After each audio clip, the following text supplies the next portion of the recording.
الحمد لله نحمده ونستعينه ونستغفره ونعوذ بالله من شرور أنفسنا ومن سيئات أعمالنا من يهده الله فلا مضل له ومن يضلل فلا هادي له أشهد أن لا إله إلا الله وحده لا شريك له وأشهد أن محمدا عبده ورسوله يا أيها الذين آمنوا اتقوا الله حق تقاته ولا تموتن إلا وأنتم مسلمون يا أيها الذين آمنوا اتقوا الله وقولوا قولا سديدا يصلح لكم أعمالكم ويغفر لكم ذنوبكم ومن يطع الله ورسوله فقد فاز فوزا عظيما يا أيها الناس اتقوا ربكم الذي خلقكم من نفس واحدة وخلق منها زوجها وبث منهما رجالا كثيرا ونساء واتقوا الله الذي تساءلون به والأرحام إن الله كان عليكم رقيبا أما بعد فإن خير الحديث كتاب الله وخير الهدي هدي محمد صلى الله عليه وسلم وشر الأمور محدثاتها وكل محدثة بدعة وكل بدعة ضلالة وكل ضلالة في النار اللهم صل على محمد وعلى آل محمد كما صليت على إبراهيم وعلى آل إبراهيم إنك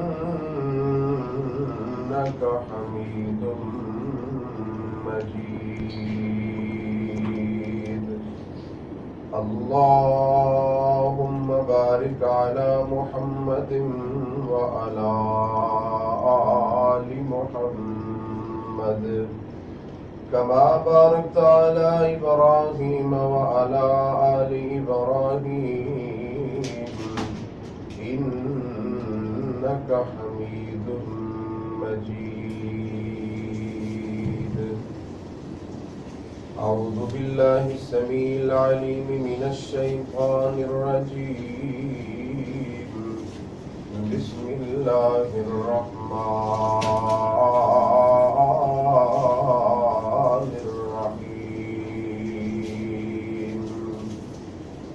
اتبعوا ما أنزل إليكم من ربكم ولا تتبعوا من دونه أولياء قليلا ما تذكرون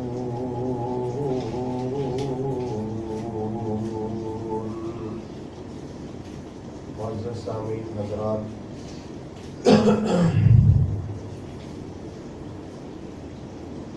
اللہ تعالیٰ نے الحمدللہ ہمیں دین کی سمجھ عطا فرمائی ہے. یہ اللہ کا بہت بڑا احسان ہے. دعا کریں اللہ تعالیٰ ہمیں ایسی زندگی عطا فرما دے کہ ہم اپنی زندگی کو قرآن و سنت کے مطابق ڈھال لیں۔ میرے محترم بھائیوں، رسول اکرم صلی اللہ علیہ وسلم جب دنیا میں تشریف لائے، آپ کے تشریف لانے کے بعد اور صحابہ کرام کے دور میں، تابعین کے دور میں، تبع تابعین کے دور میں قرآن و سنت کو مانا جاتا تھا۔ اختلاف و افتراق کا دور کب شروع ہوا؟ کہ جب ہر مسند والا، ہر صاحب مسند خود شریعت ساز بنا، جب اس نے اپنی مسند سے اپنی مرضی کے مطابق فتاوی جات شروع کیے تو پھر دین میں اختلافات شروع ہوئے۔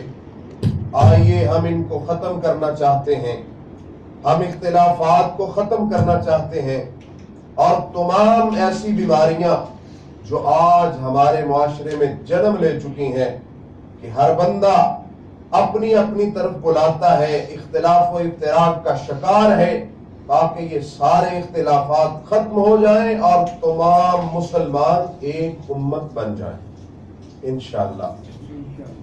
اور انشاءاللہ یہ کام ہوگا، چونکہ جب حق آتا ہے تو پھر باطل رکتا، پھر باطل کو جانا ہی ہوتا ہے، اور حق کے بعد کچھ بھی نہیں ہے۔ اگر کوئی بندہ حق کو نہیں مانتا تو پھر اس کے بعد وہ گمراہ تو ہو سکتا ہے، وہ کائنات کی دلدل میں تو پھنس سکتا ہے، لیکن حق بات کو جھٹلا نہیں سکتا۔ تو میرے بھائیوں، میں نے ابھی آپ کے سامنے جو قرآن کی آیت پڑھی ہے، جس کا سادہ ترجمہ یہ ہے، اتبعوا ما انزل الیکم من ربکم ولا تتبعوا من دونہ اولیاء، سورۃ الاعراف پارہ نمبر 8 آیت نمبر 3 ہے۔ کائنات کے رب نے اعلان فرمایا کہ لوگوں، اتبعوا ما انزل الیکم من ربکم، اتباع کرو اس چیز کی جو رب نے آسمان سے تمہاری طرف نازل کی ہے، ولا تتبعوا من دونہ اولیاء، اور اللہ کی وحی کے علاوہ کسی پیشوا، کسی مقتدا کو نہ مانو، قلیلا ما تذکرون، کتنے کم لوگ ہیں تم میں سے جو نصیحت حاصل کرنے والے۔ جناب محمد رسول اللہ صلی اللہ علیہ وسلم نے فرمایا سورۃ الاحقاف آیت نمبر 9 پارہ نمبر 26 کے اندر، ان اتبع الا ما یوحى الی، لوگوں کائنات والوں میں تو وہی مانتا ہوں، اس کی اتباع کرتا ہوں جو اللہ نے آسمان سے میری طرف وحی کی ہے، وہ میری عبادات کے متعلق ہو یا میرے معاملات کے متعلق، کوئی بھی میری لیل و نہار زندگی کے متعلق ہوں، ان اتبع الا ما یوحى الی، میرا دین تو وہی ہے، میرا منہج تو وہی ہے، میرا رستہ تو وہی ہے جو اللہ نے آسمان سے میری طرف وحی نازل فرمائی۔ میرے بھائیوں، اگر ہم اس رستے کو اپنا لیں، اس منہج کو اپنا لیں کہ ہمارے تمام معاملات اور ہمارے دینی امور وہی ہوں جو اللہ نے آسمان سے وحی کی ہے، تو یہ اختلاف ختم ہو جائیں گے۔ اختلاف کب ہوں گے؟ جب عیسائی پادری کہے گا کہ حضرت عیسیٰ علیہ السلام کو اللہ کا بیٹا مان لو۔ اختلاف کب ہوں گے؟ جب کوئی کہے گا کہ فلاں کو مشکل کشا مان لو، فلاں کو حاجت روا مان لو، فلاں کو امام مان لو، اس کی اتباع کرو، اس کی اقتداء کرو، اس کو اپنا پیشوا مان لو۔ تو میرے بھائیوں، پھر ہر بندہ اپنی طرف بلائے گا۔ جب ہر مسلمان کی یہ آواز ہو کہ لوگوں صرف قرآن و سنت کو مان لو، تو کوئی اختلاف باقی نہیں رہے۔ تو آؤ میں آپ کو بتانا چاہتا ہوں کہ اللہ کی طرف سے جو وحی آئی وہ کیا ہے اور کیا پیغام ہے ہمارے لیے۔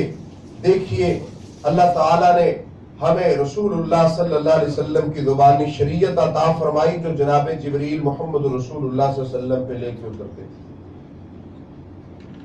آج ہر بندہ یہ کہتا ہے کہ قرآن کو مان لو، حدیث کا کیا ہے؟ ہر فرق، ہر گروہ نے اپنی اپنی حدیثیں بنائی ہوئی ہیں۔